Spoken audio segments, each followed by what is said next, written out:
Merhaba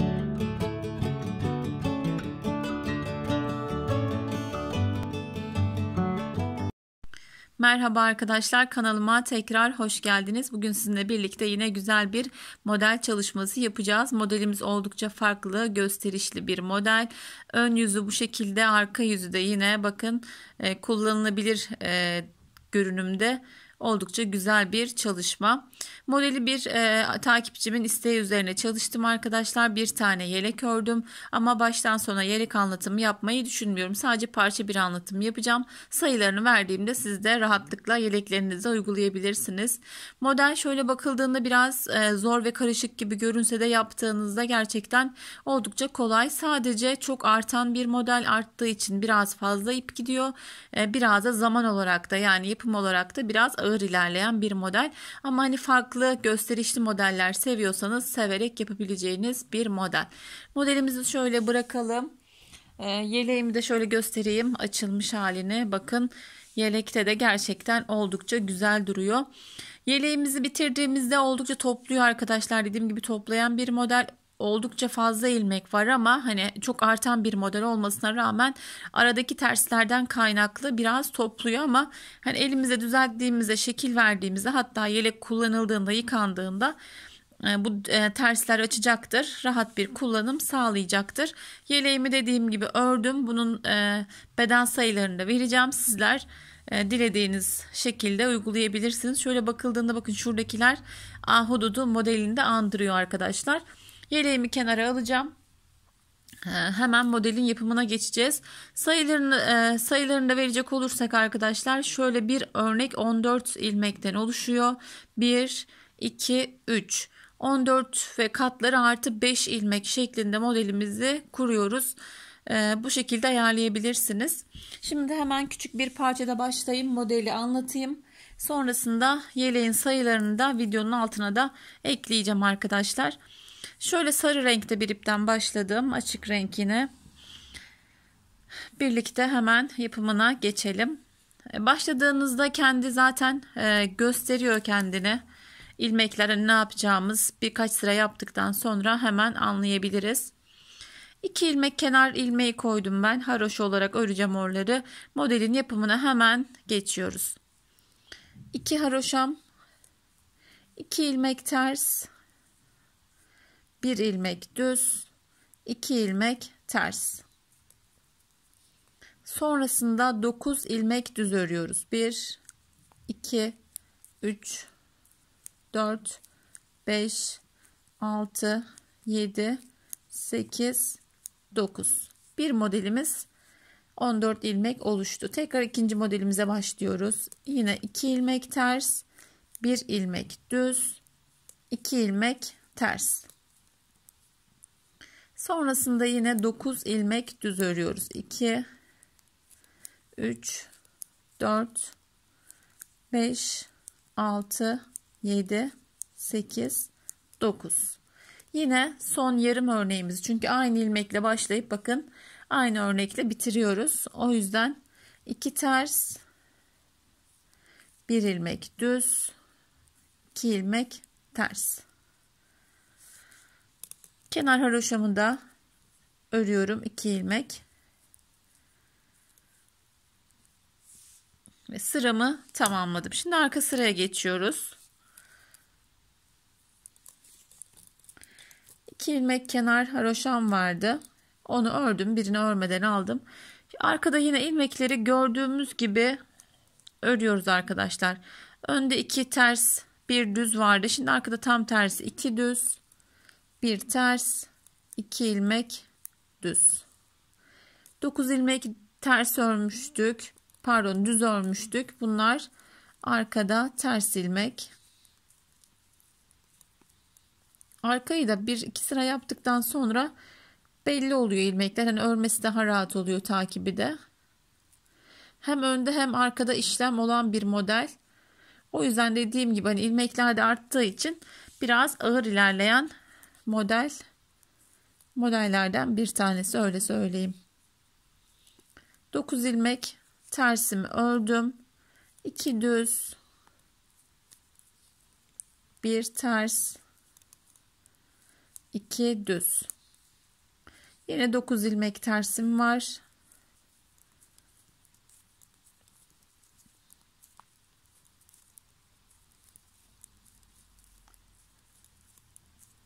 Dokuz ilmek tersimi ördüm. 2 düz, 1 ters, 2 düz. Kalan 2 ilmeğimi haroşa örgü olarak ördüm. Modelimizin ilk sırasını tamamladık arkadaşlar. 2 kenar ilmeğimi ördüm. Bakın 2 ters, 1 düz, 2 ters, 9 ilmek düz, 2 ters, 1 düz, 2 ters, 9 ilmek düz, 2 ters, 1 düz, 2 ters şeklinde ilk sıramızı kurduk. Şimdi ilk önemli sıramıza geliyoruz. Bu sıramız önemli, dikkat isteyen bir sıra. Şöyle ipim karışmış, hemen düzeltiyorum. Bu sıraya dikkat etmemiz lazım. Bu sırayı yaptıktan sonra da gerisini çok daha kolay yapabilirsiniz. Şöyle ipimi geçireyim. Devam edelim.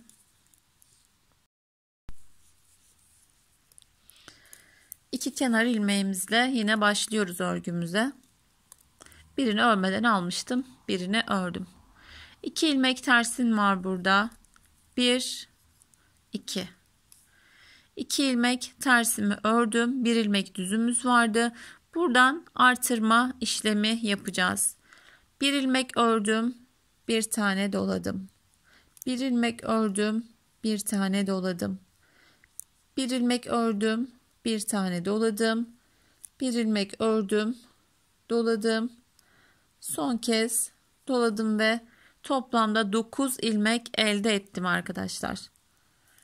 2 ilmek tersim var. Şimdi burada kesme işlemi yapacağız. 3 ilmeğimizi örüyoruz. 1 2 3. Şu ortadaki ilmekle kesme yapacağım için öncelikle 2 ilmeğimi şişime alıyorum. Bu şekilde çevirip geri takıyorum. Üçünü birlikte ördürüyorum.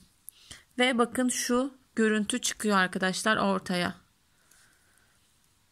Sonrasında yine 3 ilmeğimizi düz olarak örüyoruz. 3 ilmek düz ördük. İlmeğimizi çevirdik. Üçünü birlikte aldık. 3 ilmek ördük.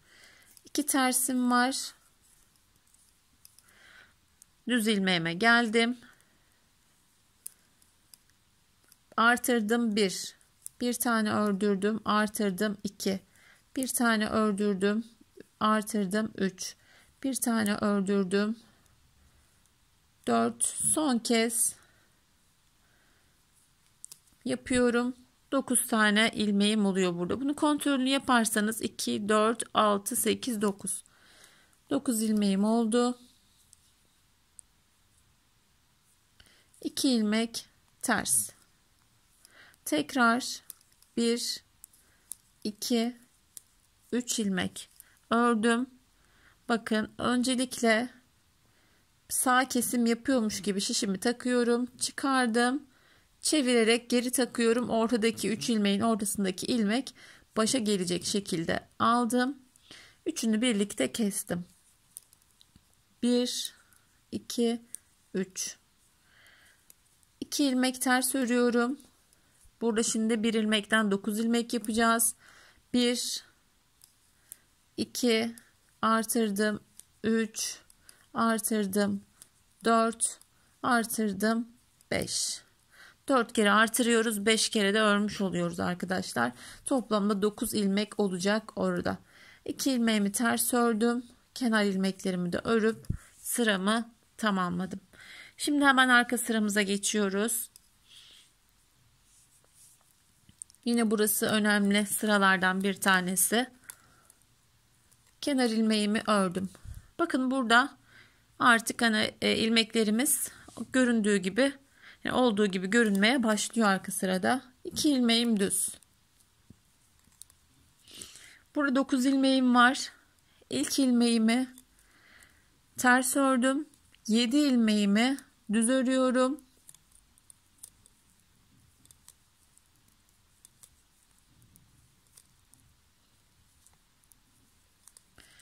Yedi ilmeğimi düz ördüm.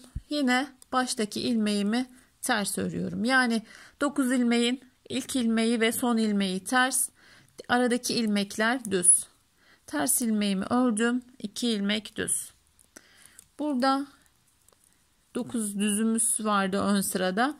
Kesme yaptığımız için ters bu ilmekler. Zaten hani ilmekler göründüğü gibi örüyoruz. Şöyle görebilirsiniz. Düz ilmeğime geldim. 2 tane düzüm var. Öncelikle 2 düzümü örüyorum. Sonrasında bakın ilk ilmeğim ters. Artırdığım ilmeklerin 7 ilmek düz örüyoruz. 9 ilmeğin başındaki ve sonundakiler ters. Diğer ilmekler düz. Bakın artırdığım bir ilmek, bunu ters örüyorum. Yine 2 ilmeğimi düz ördüm. Çok keyifli bir model. Hani ilk sıralarda biraz odaklanmamız gerekiyor modele ama sonrasında kendiliğinden ilerliyor. Toplamda 4 sıradan oluşuyor. Sadece ön sıraları sayarsak. Terslerimi ördüm. Yine 2 ilmek düz ördüm. Artırdığım ilmeğin ilk ilmeği ters. 7 ilmek düz.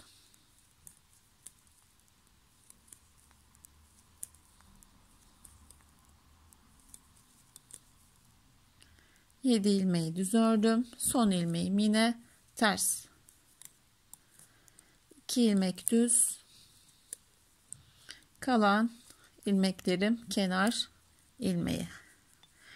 Evet, yine sıramızı tamamladık. Şöyle bakın. Yavaş yavaş ortaya da çıkmaya başladı görüntümüz.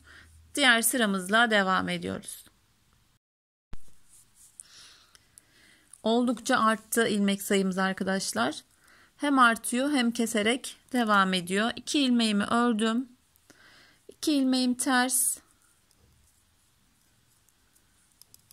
Şimdi burada arkada baştaki sondaki ilmekleri ters örmüştük. Aradakileri düz örmüştük. Ön yüzde tam tersi. 1 ilmeğim düz. 7 ilmeğim ters.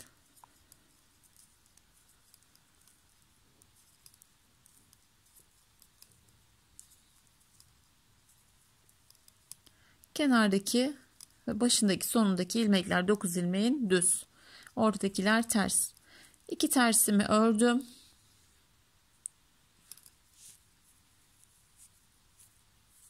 Buradan artıyor. Şimdi buradan keserek devam ediyor. 3 ilmek örüp kesmiştik. Şimdi 2 ilmek ördüm. Bakın orada kesme ilmeğimiz artık belli. İlmeğimi yine aynı şekilde çeviriyorum. Takıyorum ve üçünü birlikte ördürüyorum. 2 ilmek düz. Yine 2 ilmek tersim var. 9 ilmek artırmıştık. İlk ilmeğimiz düz. Aradaki 7 ilmeğimiz ters.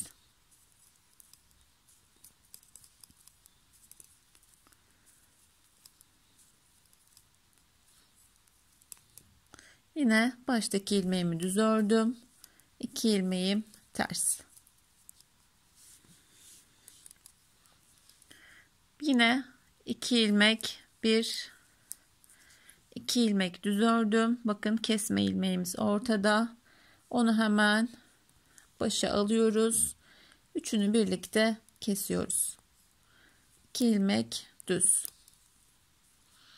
2 ilmek tersim var. Artırdığım 9 ilmeğim. İlk ilmeği düz. 7 ilmek ters.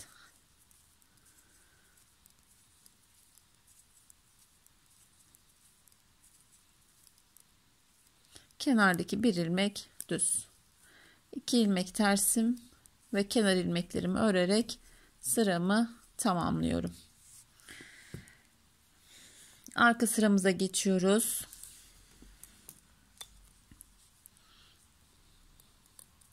İki kenar ilmeğimi ördüm. 2 ilmek düzüm var. Bir önceki sırada başındaki ilmekler ters, aradakileri düz örmüştük arkadaşlar. Artık buradaki tüm ilmekler ters örgü. 9 ilmeği de ters olarak örüyoruz bu sıramızda. 9 ters, 2 ilmek düz. Buradaki ilmeklerimiz zaten ters örgü. 5 ilmek var burada şu an. Evet, devam ediyoruz. 2 düz. 9 ilmeğimiz tamamen hepsi artık ters örgü.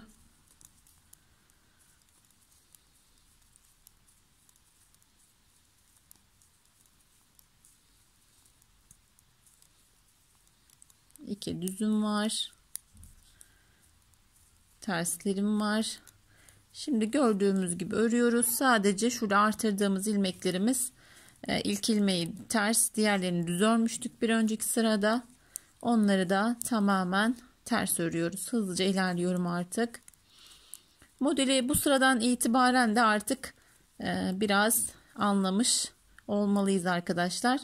Artan ilmeklerimiz olduğu gibi örülüyor. Düz 9 düz ilmeğimiz vardı. Şurası. Burası da eksilerek bitiyor. Burası artarak devam ediyor. Bir kez artırmıştık zaten. O şekilde devam ediyor. Şöyle modelimizin bakın yavaş yavaş görüntüsü de, deseni de ortaya çıkmaya başladı. Diğer sıramızda devam ediyoruz.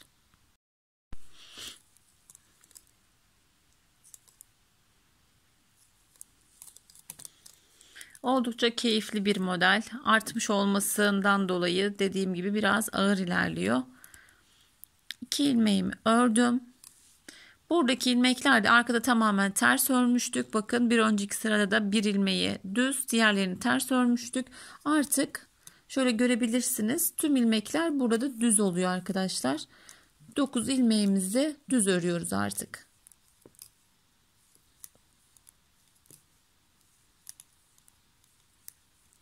Tüm ilmekler düz. 2 ilmek tersim var. Buradan kesmeye devam ediyoruz.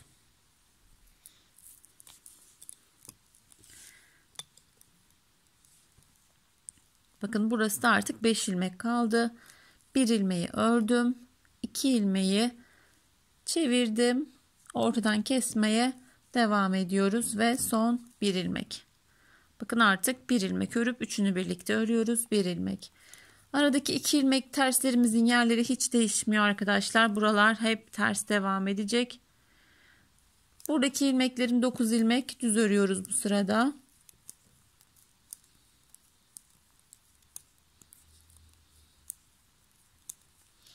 İki ilmek ters. Burada 1 ilmeğimi örüyorum. Ortadaki ilmeğimle yine kesme yapacağım. Çevirdim ve kestim. 1 ilmek düz. 2 ilmeğim ters. Buradaki artırdığım ilmeklerim artık düz ilmek.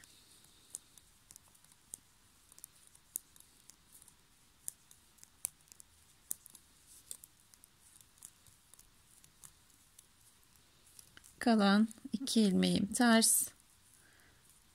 2 ilmek de kenar ilmeğimi ördüm ve sıramı tamamladım. Bu sırayı göstermeyeceğim arkadaşlar. Artık tersi ters, düzü düz örerek ilerleyeceğiz. Çünkü şurayı atladık. Burada hani tersler düzler vardı. Bu sıramız arkada gördüğümüz gibi örelim ve devam edelim. Evet, artık modelimizin son sırası arkadaşlar.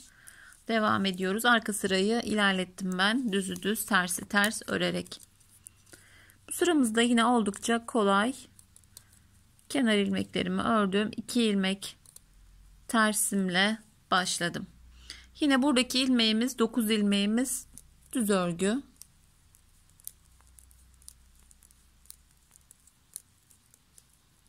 Düz ilmeklerimizi hızlıca örüyoruz.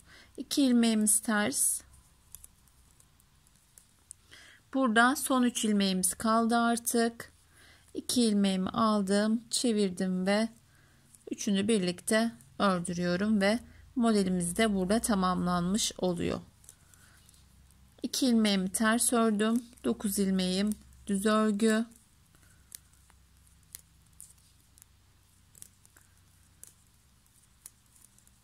Yine 2 ilmeğim ters.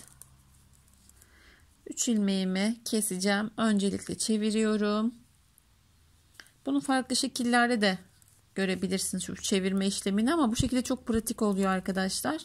2 ilmeği hani saç örgüsü gibi burarak da görmüş olabilirsiniz, ama bu şekilde gerçekten çok daha pratik oluyor. Hani ilmek kaçırma ihtimalimiz de olmuyor.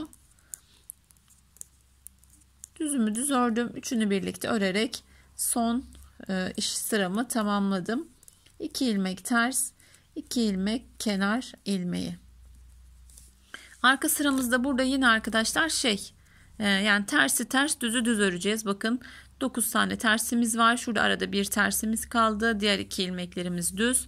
Hani şurada biraz karışıklık gibi olabilir. Onu da dediğim gibi hani izleyerek, tekrarlayarak hemen alışabilirsiniz. Şimdi sıramızı tamamlayalım. Tersi düz düz düz örerek ikinci bir modelle devam edelim.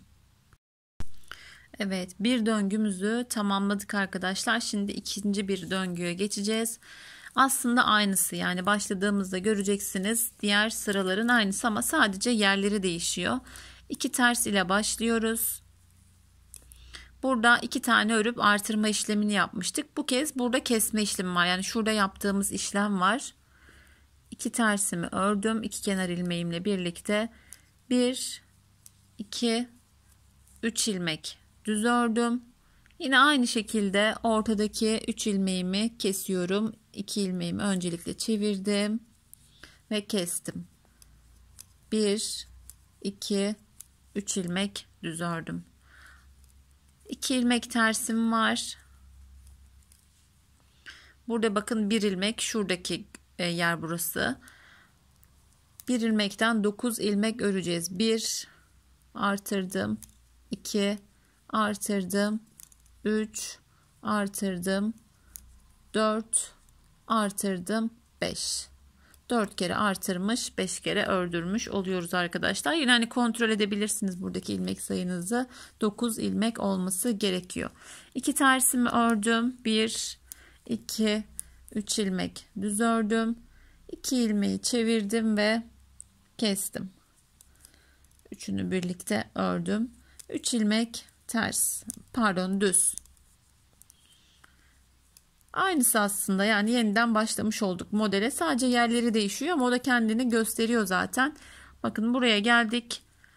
1 artırdım, 2 artırdım, 3 artırdım, 4 son kez artırıyorum. 5. kez ördürüyorum. 2 ilmek tersim var. 3 ilmek düz.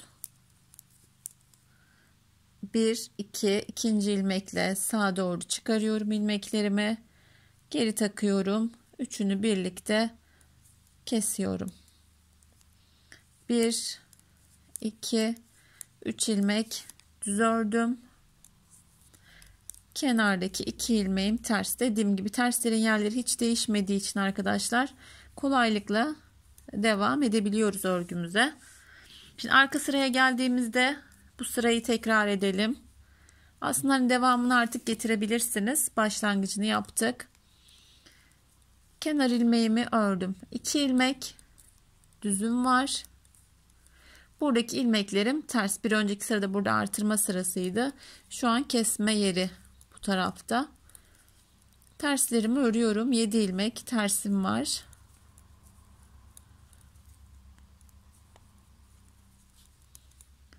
İki düzüm var.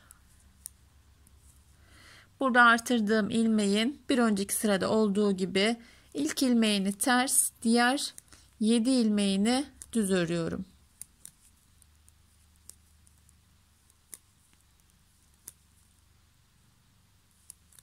Ördüm, bir ilmeği ters.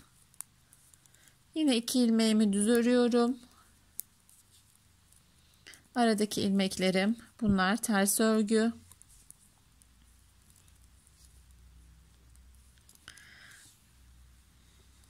Hava bir açıyor bir kapıyor arkadaşlar. Başladığımda örgülerin rengiyle şu anki rengi de, ortam rengi de bayağı farklı. Ama devam edip bitirmeyi düşünüyorum. 2 ilmek düzümü ördüm. Yine artırdığım yere geldik. Bir ilmeğim ters. Diğer ilmeklerim düz, yani 7 ilmeğim. Son ilmeğim yine ters ilmek olacak. Tersimi ördüm. 2 ilmek düz.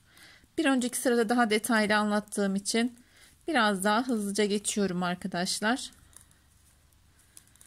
Dediğim gibi bundan sonra devamını aslında getirebilirsiniz. Bir önceki sıranın aynısı. Bir önceki dediysem yani modelin aynısı, öyle söyleyeyim. Hani ilk başladığımız sırası. Evet, bakın buradan yeni bir model çıkıyor. Buradan bir dilim kapanıyor. Yani şöyle kapanacak. Şuradan da yeni bir model oluşuyor. Devam edelim yine.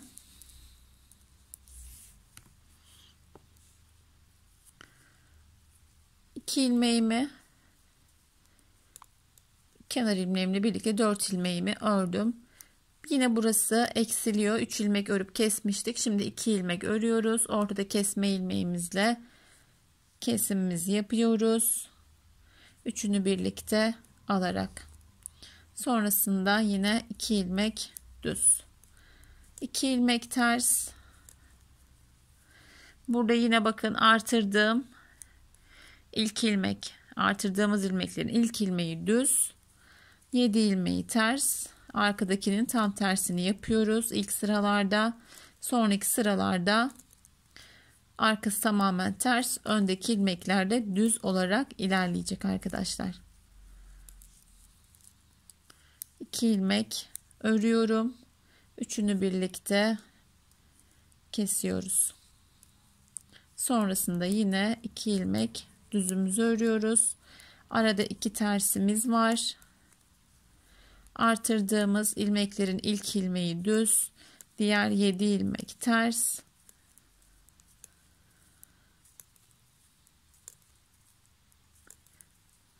Bir ilmek düz. 2 ilmek ters. 2 ilmek düz. 2 ilmeği çeviriyorum.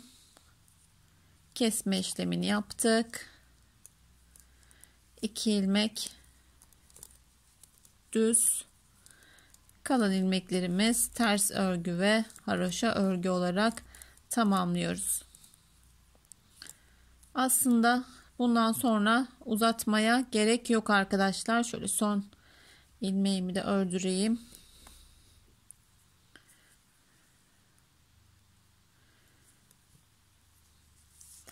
Dediğim gibi hani devam ediyor. Çok hani aynı şeyleri anlatmaya gerek yok. Arka sıraya döndüğümüzde artık artırdığımız ilmeklerimin tamamı ters örgü olacak. Diğer ilmeklerimiz ters ve düz devam edecek. Üçüncü sıraya geldiğimizde yine burada kesmeye devam ediyoruz. Buradaki ilmeklerimiz artık tamamen düz örgü oluyor. Bu şekilde yani bir alt sıraya da bakarak arkadaşlar buranın takibini yaparak burada devam ettirebilirsiniz. Sonuçta da böyle güzel bir model çıkıyor ortaya. Bu ipin biraz daha tok olduğundan çok daha net görünüyor arkadaşlar. Yine son olarak şöyle reşil renkte de görebilirsiniz. Bakın şöyle bütün olduğunda, yani daha fazla ilmek olduğunda gerçekten çok daha güzel bir görüntü çıkıyor ortaya. Yelek sayısını da söyleyecek olursam robamı 85 ilmek başlamıştım sanırım ama çok önemi yok onun. Koltuk altından artırma yaparak beden sayınız, yani robanız bittiğinde kol kesimini yapıyorsunuz.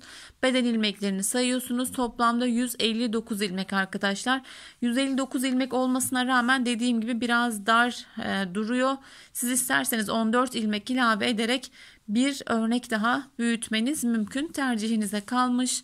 Yeleğimin sayıları da bu şekilde. 15 sırada bir ilik açtığınızda da iliğiniz bu şekilde denk geliyor. Bu sayılarda yaparsanız eğer. Dediğim gibi daha büyüğünü yapmak isterseniz 14 ilmek ilave edin 159 ilmeğe. Daha küçüğünü yapmak isterseniz 14 ilmek eksilterek bu sayılarda yelek yapmanız da mümkün. Dediğim gibi yelek anlatımı yapmayı düşünmüyorum. Yapacak olan herkese şimdiden kolay gelsin arkadaşlar. Yine güzel bir modelde yeni bir videoda görüşmek üzere inşallah. Allah'a emanet olun. Hoşça kalın.